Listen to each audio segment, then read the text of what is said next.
Kung negosyante ka ngayon tapos hindi ka pa rin nagko-content creation, ay bahala ka. Mauunahan ka talaga ng competitors mo. Simple lang naman eh. Kumuha ka ng camera, itapat mo sa mukha mo, tapos i-play mo yung record. At kung ano man ang lumabas dyan sa video yan, i-post mo. Kasi you know what happens? When you post, you finally defeat that fear and that insecurity na baka mamaya kung ano-ano sabihin nila. Talaga naman, maaaring kung ano-ano sabihin nila, pero negosyante ka eh. Ilang beses ka na bang na-reject? Ilang beses ka na bang hindi sumunod sa trend? Ikaw ang nagsimula na sarili mo negosyo kahit ang daming kumukontra. Ito pa ba?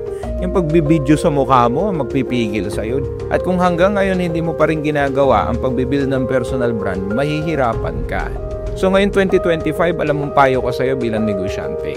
Kumuha ka ng camera tapos i-shoot mo talaga yung mukha mo. You have to be the face of your own brand. And if you don't do it, then your competitors will. And ang mangyayari dyan, matatalo ka, makukuha yung market share. Papayag ka na itong competitive advantage na ito nasa kanila? O hindi pwede. Dapat nasa iyo. Dahil nakaasa yung mga empleyado mo, nakaasa ang company mo, nakaasa yung mga mahal mo sa buhay sa iyo.